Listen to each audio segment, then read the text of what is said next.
परमाणु बम की कैसे परीक्षण हुआ था और कैसे भारत ने पहली बार कैसे परमाणु हथियार संपन्न देश बना, उसके बारे में। भारत का परमाणु परीक्षण कहाँ हुआ था? पोखरण। कहाँ हुआ था? पोखरण। हालांकि हम लोगों ने बहुत पहले 1974 में कर दिए थे। 1974 नाम था इसका smiling Buddha. Smiling Buddha, smiling Buddha. लेकिन ये सक्सेस ही नहीं हुआ, फूस दे करके रह गया। ऐसे फूस कर नहीं बम फोड़ते हैं दीपावली वाला, अब बदनामी अलग हो गया। क्योंकि देखिए सीटीबीटी नियम के हिसाब से कोई भी देश परमाणु परीक्षण नहीं कर सकता। यह बहुत टफ नियम है सीटीबीटी का नियम। इसके तहत कोई भी देश परमाणु परीक्षण नहीं कर सकता। और एक हद तक ये परमाणु बम पर रोक लगाया गया तो ये भी सही है। सब देश के पास परमाणु बम हो जाएगा, दिक्कत हो जाएगा ना। कोनो मार, अभी यूक्रेन के पास रहता तब मार दिया रहता अब तक उनको। तो किसके ऊपर? पुतिन के ऊपर मारता। समझा गया कि नहीं आ गया? बहुत भयानक मार देता। जापान के पास रहता तो भी मारता। सबसे बड़ी समस्या देखिएगा, इस पृथ्वी का अंत कहीं ना कहीं होगा तो किसी आतंकवादी के हाथ जैसे परमाणु बम लग गया, मार देगा, इसे फेंक देगा कहीं हो, बाद में पता चलेगा अपने देश में पटक दिया। तो परमाणु बम पर रोक लगाना जरूरी था। लेकिन हमारे बगल का देश चाइना के पास परमाणु बम था और उस दम पर वो बहुत कूद रहा था और हम लोग कुछ नहीं कर पा रहे थे। तो ये जिम्मेदारी इंदिरा गांधी ने सौंप दिया किसको? एपीजे अब्दुल कलाम को। और एपीजे अब्दुल कलाम और सतीश धवन और कई सारे लोग थे। सतीश धवन तो खैर अंतरिक्ष कार्यक्रम में थे। मुख्य रूप से एपीजे अब्दुल कलाम और चिदम्बरम दास, ये दो वैज्ञानिकों को सौंपा गया वहां पर काम। किसको? परमाणु बम बनाने के लिए। और इसको बनाने में बहुत लंबा समय लगा। धीरे धीरे बनाने में तो लगा समय, धीरे धीरे चुपके चुपके बना लिया लोग। क्योंकि परमाणु बम बनाने के लिए यूरेनियम को इनरिच करना पड़ता है। इनरिच करने का सेंस ये है कि यूरेनियम को शुद्ध करना पड़ता है। अशुद्ध यूरेनियम नहीं भड़केगा। और यूरेनियम शुद्ध करने के लिए हमारे पास टेक्नोलॉजी थी नहीं, तो हम लोग धीरे धीरे उसे शुद्ध किए, लोग चोरी छुपे, अमेरिका को पता न चले। अब कुछ यूरेनियम हम लोग ने परमाणु बिजली घर में बनाने के लिए रखे थे। हम लोग अमेरिका से कह दिए लोग परमाणु बिजली घर लगा दो, तो कहा कि ठीक है लगा देते हैं। लगाया अमेरिका, तो कहा हम लोग की बंद कर दो, मत लगाओ। कहा रे हमारा आधा खर्चा हो गया इसमें। कहा कि हमारे पास यूरेनियम नहीं है। अमेरिका का कोई बात नहीं, हम देंगे। भारत ने कहा ये तो चाहिए था हमरा। ले लिया किसके लिए? बिजली बनाने के लिए। और तनी तनी होकर खोद खोद कर निकाल लेता था। समझा गया? नहीं देखते हैं भारत वालों को तो ये आदत है, दूसरे के मोहल्ला में बालू गिरेगा तो 2-3 बाल्टी तो अपने यहाँ ही करेगा, नहीं आता है। अब बेचारा डरे जल्दी जल्दी खाली करता है ना, तो खाली याद देता आदमी बालू ईटा गिट्टी सब। समझ गया कि नहीं? गिट्टी तो लड़की लेके चल जाती सब गोटी खेलने के। देखिए अजमे खेलेगी, 5 गो ले लेगी, एगो को उड़ाएगी, फिर एगो पकड़ेगी, उसको लगे, फिर एगो को उड़ाएंगे, फिर अगली राउंड में 2 गो का, एक उड़ा के 2 गो पकड़ेगा, अगला राउंड में 3 गो का, फिर एगो टोटल होगा उड़ा के फिर पिछवा हाथवा पे रखेगी। लड़कियां शुरू से उल्टे सीधा खेल खेलती है, गिट्टी पत्थर गुड्डा गुड्डी। एगो इतना बड़का सियार ऐसा पातर दुबर कुपोषण वाला गुड़िया रखेगी सब। अब गुड़ीवा सोएगी तो अखियां बंद कर लेती थी। और उसका जो भाव निकाला रहता था छाजा ऐसा इतना। हम लोग छोड़ते थे तो जितना मोहल्ला की लड़की थी सबके बहुए नोच देते थे। तो यहां समझिए भारत सरकार जो था यूरेनियम मंगाए किसके लिए? अब में से निकाल उकाल के परमाणु क्या क्या किया? परमाणु बम बनाने का तो बना लिए, लेकिन परमाणु बम बनाने का बना लिए, भड़का कि नहीं भड़का ये भी तो ठीक होना चाहिए। स्माइलिंग बुद्धा की तरह हुआ था 1974 में, कामे खत्म हो गया रहता। इंदिरा गांधी का प्रोग्राम था, आगे नरसिंहा राव थे वो भी चालू रखे, उसके आगे अटल बिहारी वाजपेयी रखे, इंद्र कुमार गुजराल आए, उसके बाद वाजपेयी जी आए। वाजपेयी जी के समय आगे पूरी तरह से क्या हो गया? हाँ बन के क्या हो गया? तैयार हो गया। अब हुआ कि भाई परीक्षण कैसे किया जाए। अमेरिका एकदम खतरनाक इसी पर टुक टुक टुक टुक देख रहा था और अपना उसने सैटेलाइट लॉन्च कर रखा था इसी के ऊपर क्या करने के लिए? निगरानी करने के लिए। क्योंकि अमेरिका को पता था कि परीक्षण करेंगे कहां? पोखरण में ही करेंगे, और तो इनके पास कोई जगह ही नहीं है। अब अब्दुल कलाम के ऊपर पूरी जिम्मेदारी, एपीजे अब्दुल कलाम को बुलाए, अटल बिहारी वाजपेयी।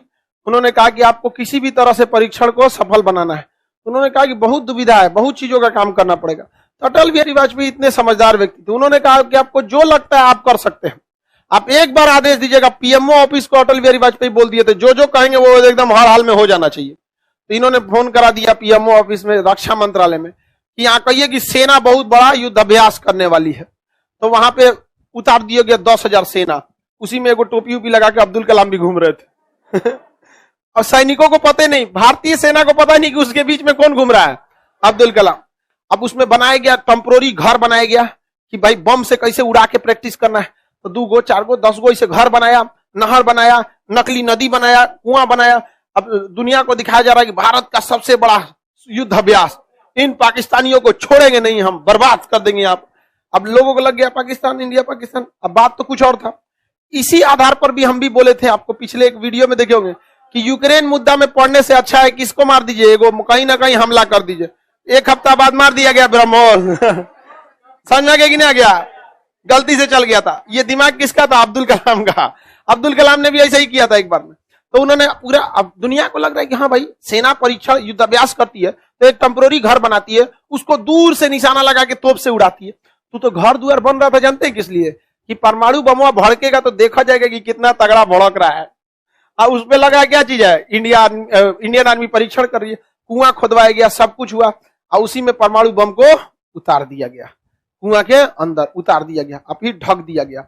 और उसको बालू से, पानी निकलेगा नहीं, पोखरन में पानी का 400 फीट नीचे चल जाएंगे तो पानी नहीं है वहां पर, और उसमें डाल के बंद कर दिया गया। उसमें सेना को कहा गया कि अब युद्ध अभ्यास खत्म हो गया, जाओ लो। सेना लौट गई, 1 कदम ताल, 1 2 1 1 2 1, सेना लौट गई, सब कुछ उधर सही हो गया। अमेरिका सैटेलाइट से देख रहा था कि खजरा ये क्या कर रहा है यहाँ पर, एक ये है क्या क्या कर रहा है। तो सैटेलाइट पहले 1-2 घंटे का अंतर रहता था, अमेरिका इतना तेज कर दिया था, उस सैटेलाइट के स्पीड को बढ़ा दिया था कि एक समय आया था जब महज 10 मिनट का अंतर रहता था, 7 से 10 मिनट का अंतर रहता था सैटेलाइट में। जब गया फिर आ जाता था, जितने समय के लिए सैटेलाइट हटता था उतने समय में ही काम होता था, उसके बाद काम नहीं होता था। अब्दुल कलाम को अमेरिका ने गलती किया था, एक बार नासा घुमा दिया था।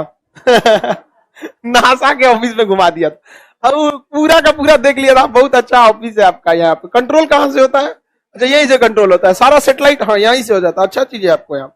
हम भी सोच रहे, अमेरिका ने कहा कि एपीजे अब्दुल कलाम को कि आप हमारे यहाँ आइए, ज्वाइन कर लीजिए, हम नासा का आपका चीफ बना देंगे, आप वहां बैठ के क्या करेंगे, यहाँ आइए। अब्दुल कलाम ने कहा कि हमारा कौन है, ना आगे नाथ ना पीछे पगा, जीवन में कोई अगर है तो एगो भारत माँ है, ओकरो छोड़वाएगा तुम, हमारा वहीं रहेंगे। वो भारत में आ गए एपीजे अब्दुल कलाम, अमेरिका का मुंह लजा गया, बुलाया था नौकरी देने के लिए। एपीजे अब्दुल कलाम जासूसी करके चला है, अब वही पता किए थे कि सब वही से बैठे बैठे देखता है। तो उन्होंने अटल बिहारी वाजपेयी को कहा कि देखिए जैसे उसका सैटेलाइट हटेगा तुरंत हम परमाणु बम को छोड़ेंगे, लेकिन हम भी कंफर्म नहीं है कि उतने पावर का होगा कि नहीं होगा।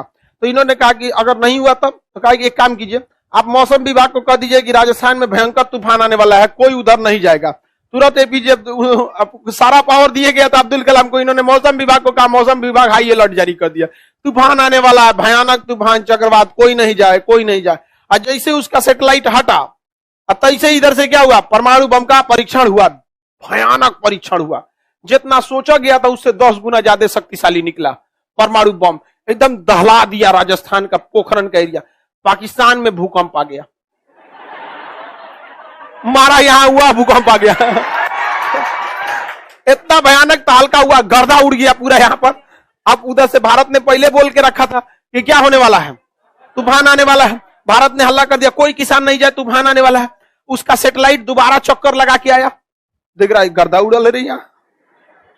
तो फोटो भेजा कहां पर, अमेरिका सैटेलाइट हुआ कि देखो गर्दा उड़ा दिया यहाँ पे। तो वहां का वैज्ञानिक सब कहा ओहो वो तूफान आया है, बोलिए रहा वहां का मौसम विभाग तूफान आया है।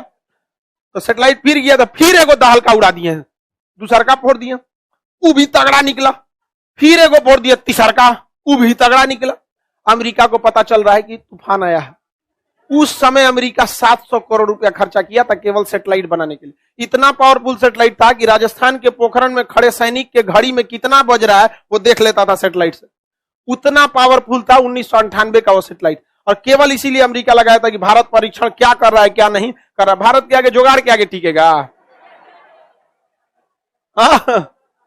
जब एकदम जुगाड़ के आगे भारत के आगे टिक पाएगा, यहां पर नहीं होगा। परीक्षण कर दिया, 3 गो परीक्षण हो गया, पता नहीं चला अमेरिका को। क्या है 11 मई 1998 कितना परीक्षण हो गया? 3।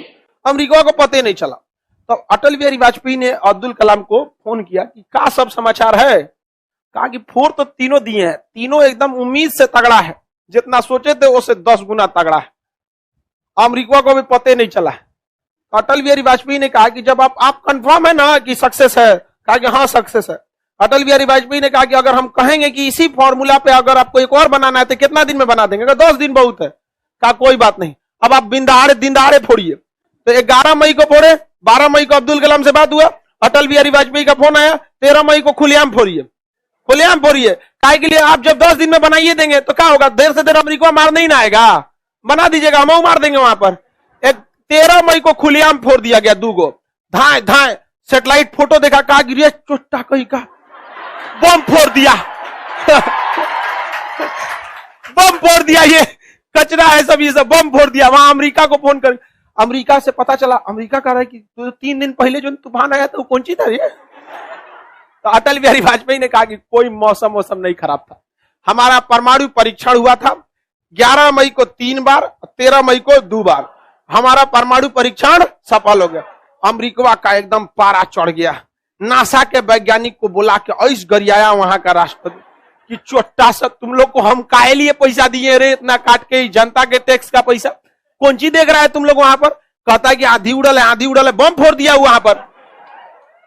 अब अमेरिका बौखला गया, अमेरिका ने खुलेआम धमकी दे दिया, भारत को इसका खामियाजा भुगतना पड़ेगा। तो एपीजे अब्दुल कलाम अटल बिहारी को फोन किए, टेंशन मत लीजिए, है अभी हम 10 दिन दीजिएगा ना, यहाँ पे खामियाना भुगतना पड़ेगा।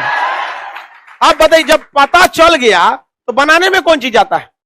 बन जाएगा यहाँ पर, मारो तुम परमाणु बम, यहाँ पर कितना मार पाओगे? अरे हम तो डूबे से हम तुम्हें भी ले डूबेंगे। एक चीज याद रखिए, अगर कोई आपके खोपड़िया पे बंदूक तान दिया ना तो आप उसके रहमो करम पे जिंदा रहेंगे, लेकिन आप वो तान दिए ना तो वो डरा जाएगा, यो मार देगा यहाँ पे, एकदम तान दे यहाँ पे। तो भारत ने क्या कर दिया? दोनों पे तान दिया। परमाणु बम हमारे पास हो गया, और जापान पे जो परमाणु बम गिराया गया था उससे लगभग 150 गुना ताकतवर हम लोग का अभी वर्तमान वाला है। 150 गुना ताकत, तनी मनी नहीं, 150 गुना मारेगा, दहला देगा पूरा अमेरिका का। अमेरिका पगला गया। अमेरिका ने कहा कि अमेरिका कभी भी भारत को परमाणु संपन्न राष्ट्र की श्रेणी में मान्यता नहीं देगा। अटल बिहारी वाजपेयी ने कहा जो चीज हमारे पास है उसके लिए हमें किसी के प्रमाण की आवश्यकता नहीं है। अगर दुनिया को, अटल बिहारी वाजपेयी ने कहा था कि यदि दुनिया को यह भ्रम है कि हमारे पास परमाणु बम नहीं है तो आ जाना मैदान जंग में, तुम्हारा यह भ्रम भी दूर कर दे। टूटेंगे सारे भ्रम धीरे धीरे समझ गए? भारत को गुलामी की बेड़ियों में रख, अरे हम लोग नेताओं के चक्कर में न बर्बाद हो गए, वरना देश में कमी किस चीज की है? यहाँ पर परमाणु परीक्षण हो गया, पूरा देश का सीना गर्व से चौड़ा हो गया। अमेरिका बवाल मचा दिया, चल गया केस करने सीटीबीटी के पास। सीटीबीटी नियम है comprehensive test ban treaty, comprehensive test ban treaty CTBT. इसमें कहता है कोई भी देश परमाणु परीक्षण करेगा तो उस पर प्रतिबंध लगा दिया जाएगा। अब ये क्या कहा था कि आप हवा में परीक्षण नहीं कर सकते हैं, जमीन पे नहीं कर सकते हैं, पानी में नहीं कर सकते हैं। भारत ने कहा था हम तो जमीन के अंदर किए, इस पे लिखले नहीं था कि जमीन के अंदर भी बैन है, क्योंकि जमीन का अंदर का चीजें अलग होती है, उसे हम लोग अंडरग्राउंड सिस्टम कहा जाता है। समझा गया कि नहीं? इसमें लिखा क्या था? आप हवा में नहीं कर सकते हैं, पानी में नहीं कर सकते, जमीन पे नहीं कर सकते। एक लगा कि एक दिमाग है, हमारे यहाँ वकीलन का कमी है, एक से एक वकील है हमारे यहाँ। समझा गया कि नहीं? आएगा एक भारत नेहरू जी जब पढ़ रहे थे ना इंग्लैंड वगैरह में, तो वहां पे नियम था ना कि आप मतलब फ्लैट, जमीन कम है तो फ्लैट बिकता है, तो आप जमीन खरीद लीजिए, उसके ऊपर बना लीजिएगा। तो जमीन खरीद के कहा कि 11 फीट का हम घर बनाएंगे, अब 10 फीट का बनाए, और रजिस्ट्री कितना कराए थे? 11। ऊपर वाला आया बनवाने के लिए तो कहा गिरे चोट्टा कहीं छोड़ के बनाइयो, हमारे 11 फीट ले हमरे है हो गया, हालत खराब हो गया।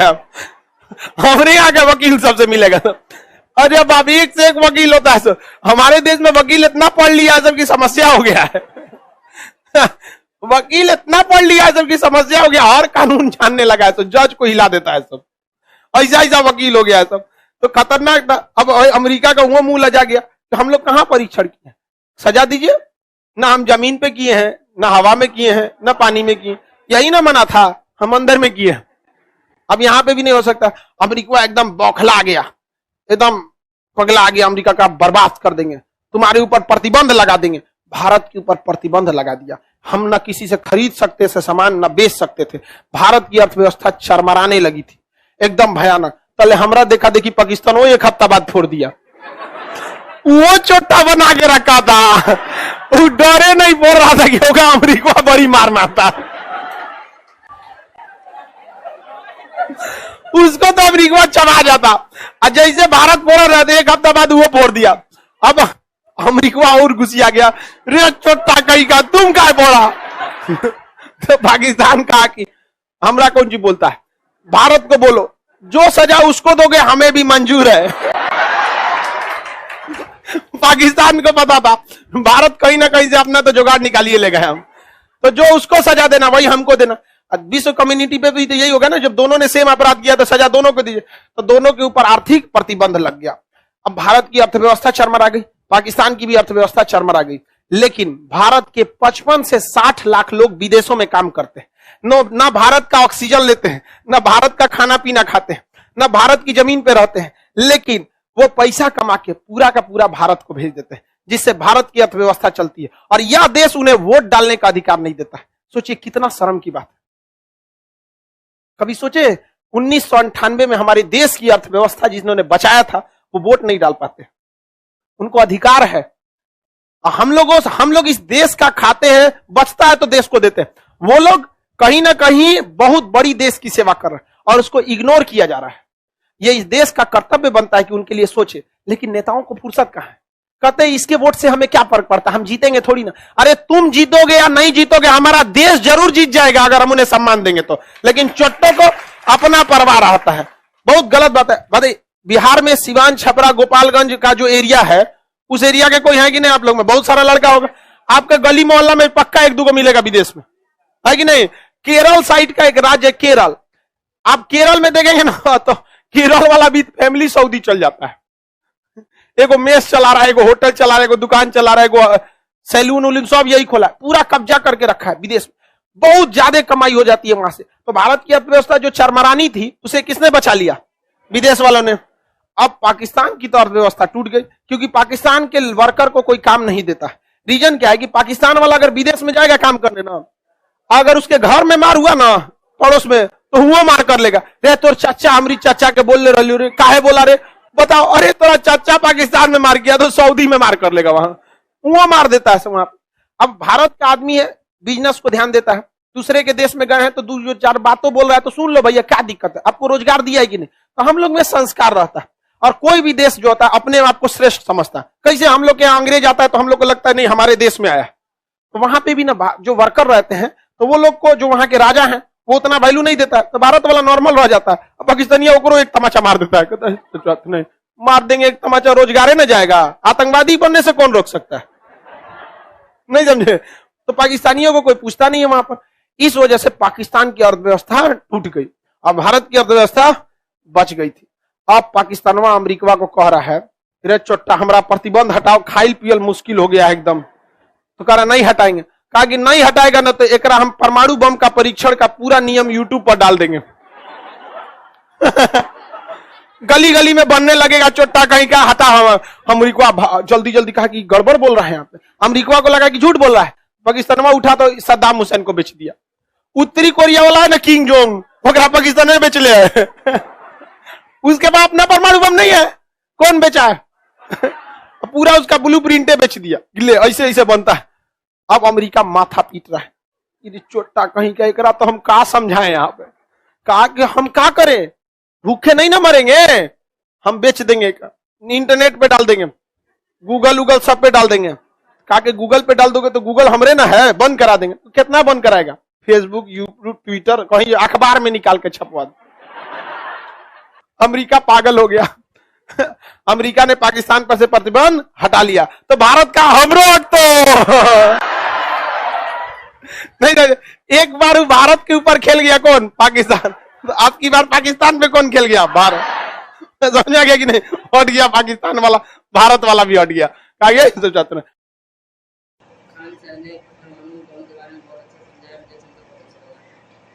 तो ये जैसे खान सर के बारे में मैं बहुत कुछ सुना था, बहुत अच्छे टीचर है। और अच्छे से समझाते हैं। और ऐसे कॉन्सर्ट्स के बारे में इससे पहले काफ़ी बार वीडियो भी मैं देख चुका हूँ, तो इनसे हमें भी थोड़ा मोटिवेट मिलता है, हम भी कुछ सोसाइटी के काम करें। और बात रही कि परमाणु संपन्न जब हमारा देश बन रहा था, इंडिया जब बन रहा था, तब बुद्धि, बल, विवेक सभी कुछ एक साथ होने के कारण ही सब सफल हो पाया। और वैसे अच्छा लगा। चलो, थैंक यू।